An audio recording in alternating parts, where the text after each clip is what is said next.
Bismillahirrahmanirrahim. Assalamualaikum warahmatullahi wabarakatuh. Marilah sanak ulun berataan, kita simak bersama-sama kajian ceramah dari Abah Guru Sekumpul tentang wajibnya berguru ilmu makrifatullah. Selamat menyimak, semoga bermanfaat. Selamat dunia akhirat.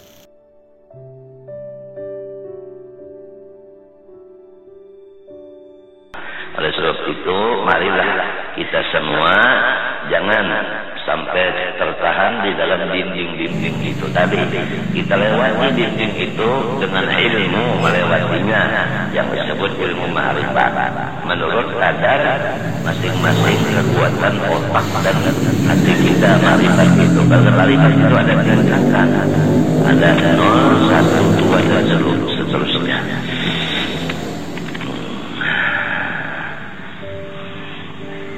Ringkasnya, ma'rifat itu berguru. Jangan ma'rifat itu memakai akal.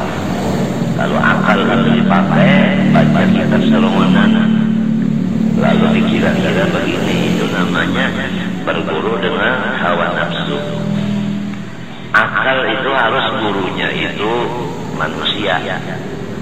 Nang ditugaskan Allah untuk membawa manusia ke hadratnya. Paham tak? Kalau hanya akal sendiri aja kalah dengan nafsu pasti. Sebab bantuannya tidak ada guru. Guru itu membantu akal supaya jangan sampai tertipu dengan hawa nafsu. Nah itu, kalau hawa nafsu udah membantu si akal tadi, bukan guru yang membantunya, maka menjadi syaitanlah yang menjadi imam. Malam yakun lahu syaitun, asyaitan syai'un. Kalau manusia ini tidak ada guru kita, Syekh Musin manusia, pasti hantu yang menjadi syekh kita, jadi guru kita. Nah, semoga anak-anakku semua, apalagi Abah, nang sebagai khadam bagi kalian. Abah ini jadi khadam bagi kalian. Abah ini jadi guru bagi kalian. Sebelum Abah keluar menghadap masyarakat, udah disumpah oleh guru sebagai guru bagi kaum muslimin muslimat. Jadi Abah ini pangkat guru. Kalau Rasul itu pasuruh, kalau Abah ini guru bagi kalian. Masa Abah sombong, ujub. Kalau Abah ingat kedudukan Abah, posisi Abah ini sebagai guru kalian.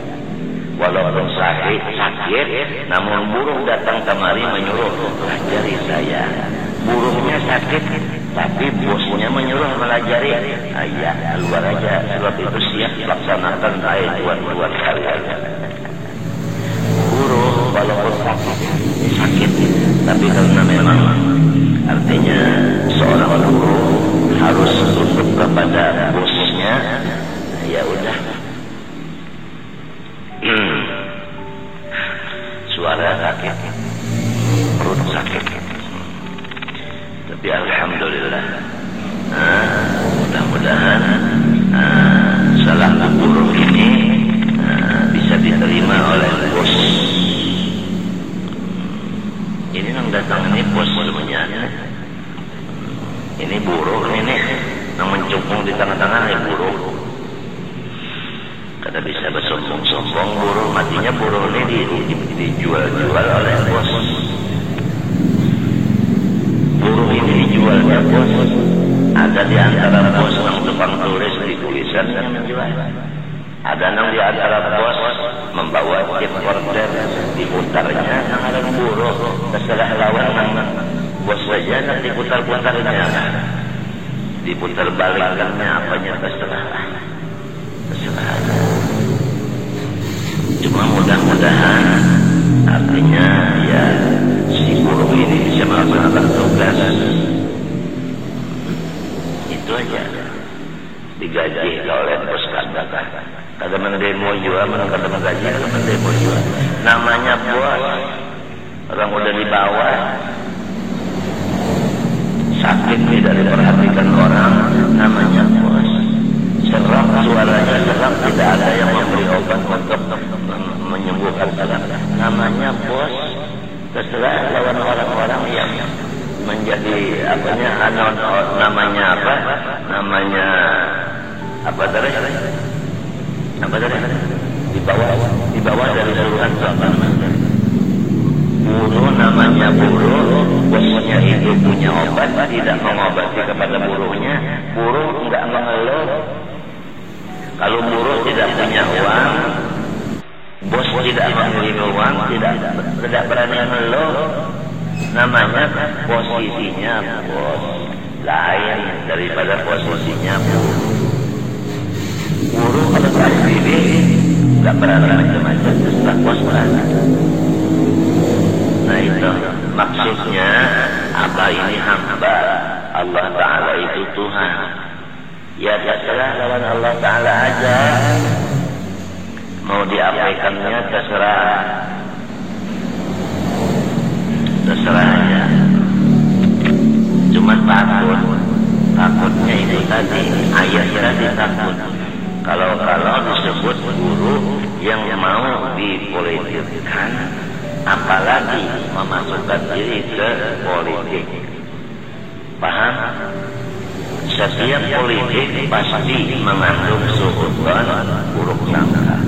Setiap buruk sangka menurut dalam Al-Quran, "Wadzalikum dhannukum alladzi dhanantum bi rabbikum ardaakum wa asbahtum minal khasirin." Imam Syafi'i mentafsirkan ayat itu, politik itu adalah buruk sangka. Buruk sangka itu tanda orang itu su'ul khatimah. Na'udzubillah. Hindarilah anak-anak itu semua daripada jalan-jalan bakal ke dalam neraka. Apalagi guru-guru daripada teman-temanku ini, janganlah menjadi guru yang bakal membawa muridnya dalam neraka. Allahumma arham ummat sayyidina Muhammad, Allahumma ighfir Muhammad, Allahumma ighfir ummat Muhammad, Allahumma ighfir Muhammad, Allahumma farrij qalba sayyidina Muhammad, Allahumma farrij qalba sayyidina Muhammad, Allahumma farrij qalba sayyidina Muhammad ya rabbal alamin. Sekarang Rasulullah SAW dalam kuburnya seakan-akan sakaratul maut, dia sedih dalam kuburnya karena keadaan umat-umatnya masing-masing. Jadi marilah kita membayangkan bahwa Rasulullah sedih dalam kubur gara-gara tingkah laku kita masing-masing. Marilah kita taubat kepada Allah SWT, dan kita sekarang berusaha bagaimana supaya Rasulullah jangan sedih dalam kuburnya. Baik pengusaha, baik ulama, baik siapapun, berusaha sama-sama semaksimal mungkin untuk menggembirakan Rasulullah sebagai taubat kita yang bakal, yang dulunya kita menyusahkan Rasulullah, sekarang kita menggembirakan Rasulullah. Itu aja, jangan banyak-banyak ilmu, yang penting tahu memakai.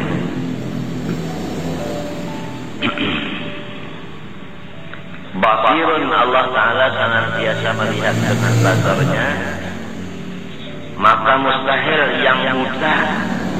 Dalilnya yaitu dalil sifat Rasulullah. Wallahu basirun bima ta'malun. Dalilnya wallahu basirun bima ta'malun. Allah Ta'ala sangat melihat kepada perbuatan-perbuatan kalian. Kada bisa kita hendak bersembunyi, kalau kamu masuk dalam kamar mati lampu menjadi padam di dalam waktu yang gelap sendirian, tetap Allah Ta'ala melihat keadaan kita itu. Atau kita menyembunyikan sesuatu di dalam hati, sedangkan di luar anggota tidak ada yang mengetahuinya, karena kita sangat pintar menutup yang dalam hati itu. Allah tahu. Contoh, kita di dalam keadaan sakit dan keadaan berobat, duit tidak ada, lalu berhutang jaga berobat karena memang pengeluarannya banyak, lalu kita sembunyikan yang demikian, seakan-akan kita itu sugih raya, padahal ada. Nah, walaupun demikian Allah tahu. Ujar Tuhan, Bunda melihat nang nyawa itu menyembunyikan kesusahan nyawa, seakan-akan nyawa itu sugih ketakutan. Nah itu. Jadi kada perlu lagi kita itu bahas lain, sebab Allah Ta'ala melihat saja keadaan kita ini. Keadaan kita yang susah, keadaan yang terjadi, kita dalam perobatan, obatnya larang-larang, dokternya memukuli dan sebagainya. Kula warga kada mau menjamuki, murid-murid kada mau bacakan Yasin membantu supaya kesembuhan kita. Tuhan semuanya melihat, jangan memandang orang lain. Murid jangan dipandang, orang sugih jangan dipandang, keluarga jangan dipandang, jiran tetangga jangan dilihat. Lihatlah yang paling dekat. Karena selama masih ada yang lebih dekat, percuma kita melihat yang terjauh. Siapa yang lebih dekat? Wa nahnu aqrabu ilaika min hablil warid. Tidak ada yang daripada Allah Subhanahu wa ta'ala. Alhamdulillah keadaan kita dilihat Allah. Tidak perlu lagi kita melaporkan ke lain. Melaporkan kepada Allah lebih-lebih lagi malu. Kenapa? Karena sedih melihat. Apa perlunya kita melaporkan kepada orang yang melihat? Kalau orang tidak menyaksikan, baru kita melaporkan karena beliau tidak tahu. Kalau beliau menyaksikan, berarti tahu. Percuma kita memberitahu lagi kepada orang tahu, tampillah namanya. Oleh sebab itu hasbi min su'ali ilmu biha. Begitulah adat para ulama salihin, auliya muqarrabin, begitulah terhadap Allah Rabbul Alamin. Masya Allah, mudah-mudahan ikram semuanya menjadi bos dan bujur-bujur wakilnya Rasulullah SAW. Aku biar jadi buruh ikam aja. Cukup sudah jadi buruh itu cukup. Cukup jadi buruh itu. Di mana cukupnya? Tawadhu. Orang jadi buruh tawadhu. Orang jadi bos kita sombong. Nah, itu. Jadi ikam ini bos bagi aku. Aku ini susuruhan ikam. Datangan kamari berarti berucap kami yang datang kamari menyuruh sempian keluar dari kamar walaupun sakit pelajari. Ya udah keluar bos. Kalau apa si buruh itu keluar. Diangkat di Quran di utang dulu itu oleh guru supaya mereka itu tingkah laku, dan kalau berbicara diangkat di Quran lagi di atas kepala selama ada bayangan seseorang di hati atau di utak jangan berbicara, kata guru begitu. Nah, karena kalau ada bayangan seseorang di utak, bicara kita ini menuju kepada perorangan, itu namanya mengumpat di batin. Jadi Abah berbicara secara umum, tidak berani berbicara keluar daripada tumbukan hati kepada perorangan. Berarti Abah ada memihak kepada seseorang. Nah, kalau orang yang mendengar pembicaraan Abah merasa dirinya dipihak oleh Abah, itu dia sendiri yang merasakan. Kalau Abah dilarang keras oleh guru, kalau ada bayangan seseorang di hati berbicara, karena jelas pembicaraan itu selalu menuju ke bab prasari, itu hukumnya ghibah dalam hati. Abah dilarang begitu. Itu buruk dan bersikap begitu. Udah tahu hati Abah kan? Selain dari Allah kan manusia udah tahu hati Abah. Maka takut bagi mukmin muqtaqid bahwasanya ia senantiasa banyak bersifat malunya kepada Allah Taala. Di sini sifat haya, sifat malu